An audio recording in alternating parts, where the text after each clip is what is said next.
Atenção! Começa agora uma teleaula de Geografia do Ensino Fundamental. Você vai assistir a teleaula de número 28. Bons estudos!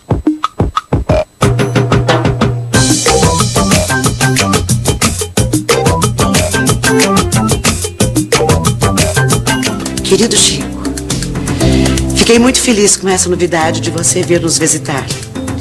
Por aqui as coisas não estão fáceis. Já passou o dia de São José e não caiu uma gota de chuva. Nem preciso explicar o que isso quer dizer. Um beijo da sua mãe.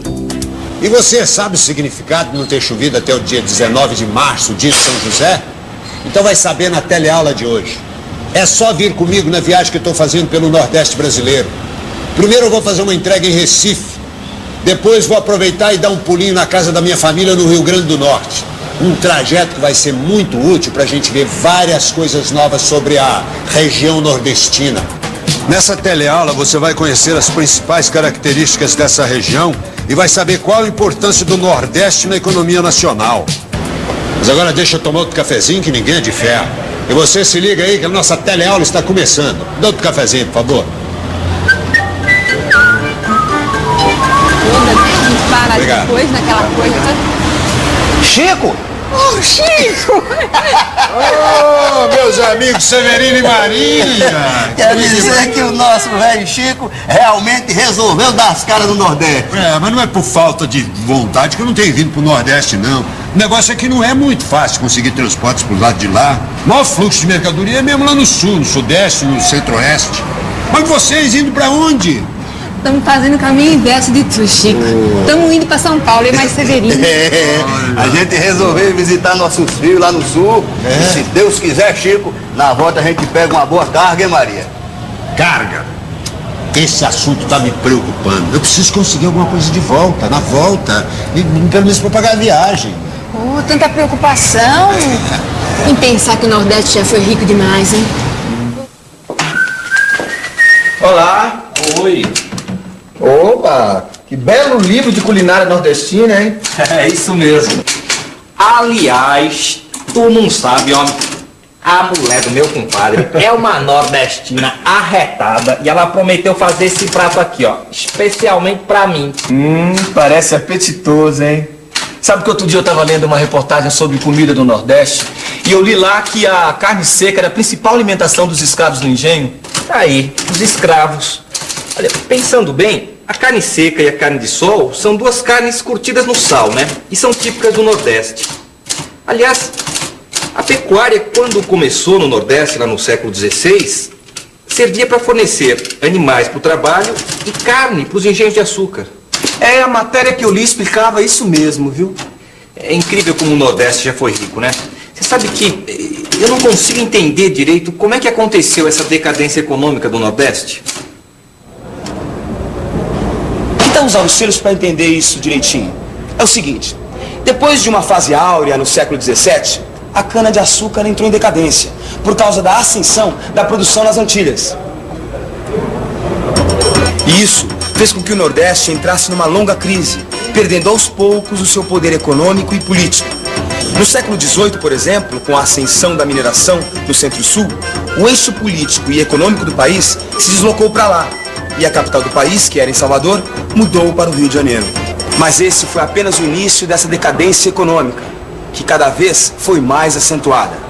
Nos anos 50, quando as desigualdades entre o Sudeste e o Nordeste já eram bem grandes, foi criada a SUDENE, a Superintendência para o Desenvolvimento do Nordeste, com o objetivo de incentivar a industrialização na região. Mas o que resultou mesmo foi uma indústria complementar à do Centro-Sul. Tentei de tudo. Falei com todo mundo na rua, mas ninguém conhece esse tal de Sebastião aqui. Ué, não tô entendendo, hein?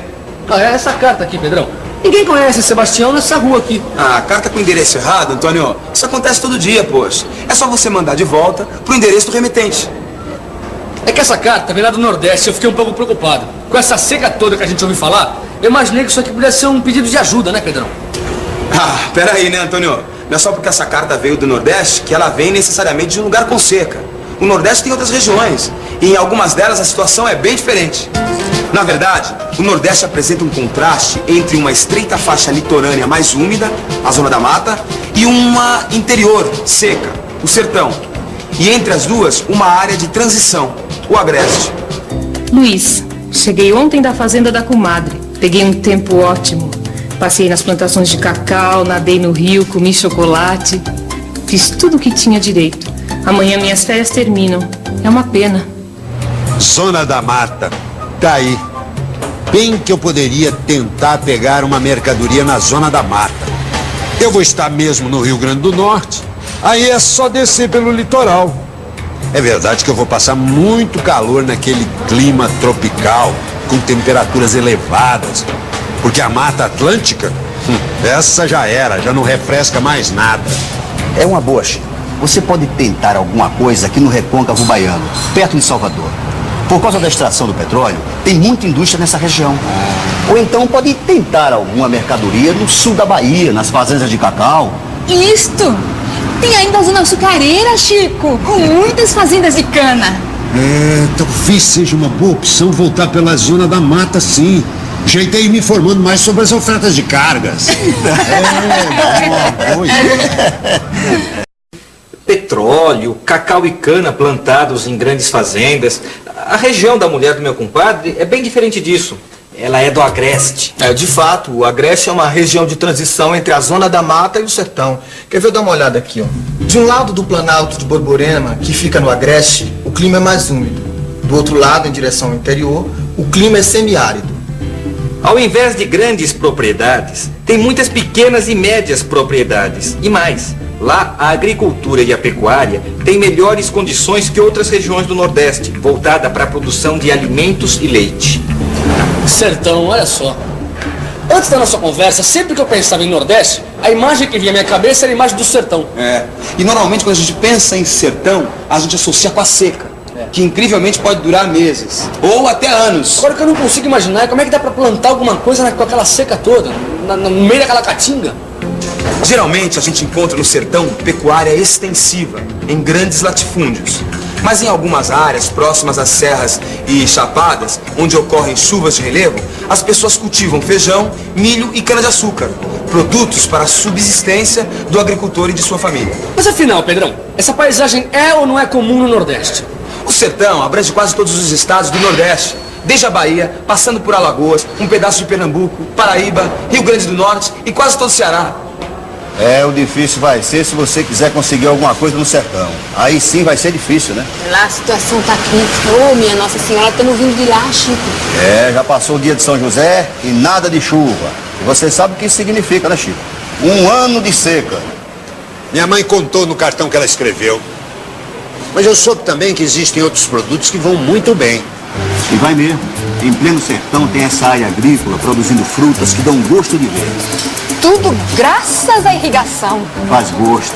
E tem também as culturas de vazantes, que são plantações que aproveitam a umidade dos rios durante os períodos de seca.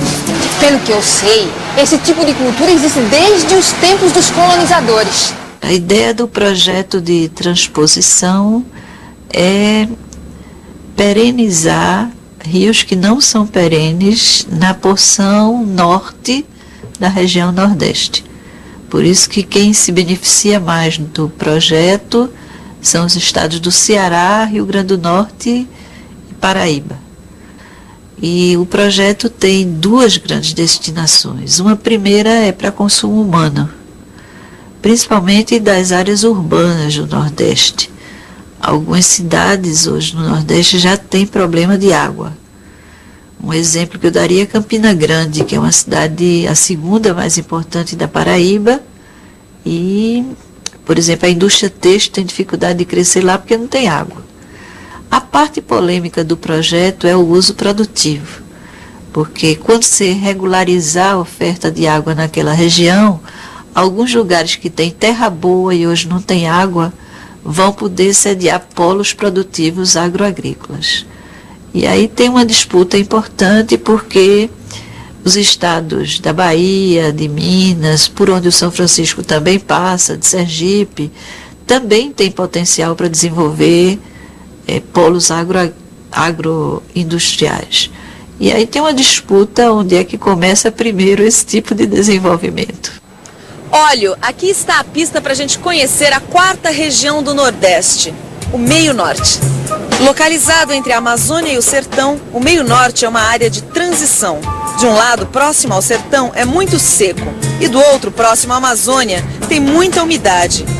Um dos destaques da economia do Meio Norte, que é baseada em atividades primárias, é a extração do babaçu e a agricultura de arroz nos vales do Maranhão.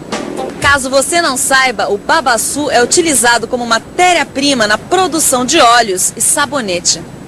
Tá vendo só? A região Nordeste pode ser dividida em regiões menores ou sub-regiões, e cada uma delas com características bem definidas e bem diferentes umas das outras. Será que pelo menos carne seca tem em todo o Nordeste? Também não é assim, né, Maurício? Além da carne seca, existem outras características que são comuns ao Nordeste e que identificam ele como uma região problema, né? O baixo nível de renda, a alta taxa de mortalidade e mortalidade infantil, os baixos índices de escolaridade. Você está esquecendo de falar dos coronéis. Apesar de ser um grupo pequeno, eles têm uma influência muito grande na situação política e econômica do Nordeste. O coronelismo é outro grande problema que a gente vem enfrentando, Chico. Como você sabe, a água é fundamental no sertão. E quem acaba controlando a água? Quem é? São os coronéis. Eu já tô sabendo, minha avó falava nos coronéis. Pois é, e isso continua até hoje. Todo o dinheiro para as obras contra a seca vai para os coronéis.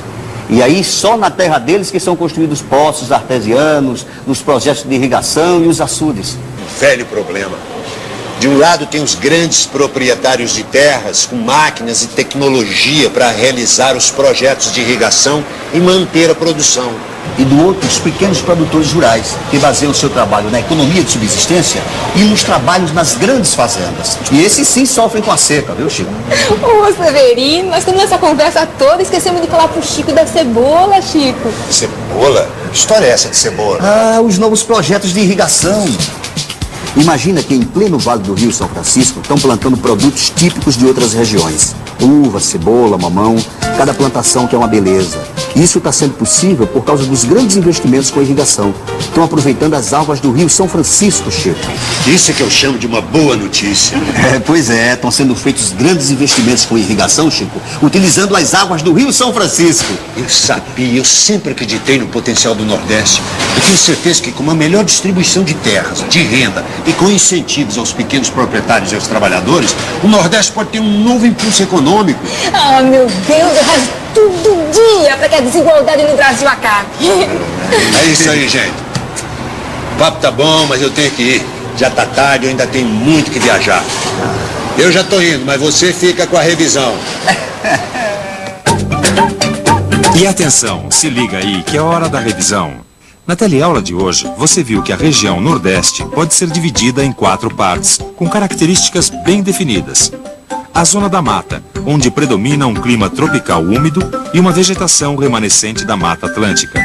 O agreste, que se caracteriza por ser uma área de transição entre a zona da mata e o sertão. O sertão, que tem um clima semiárido e um regime de chuvas irregular. E o meio norte, que é uma área de transição entre o Nordeste e a Amazônia.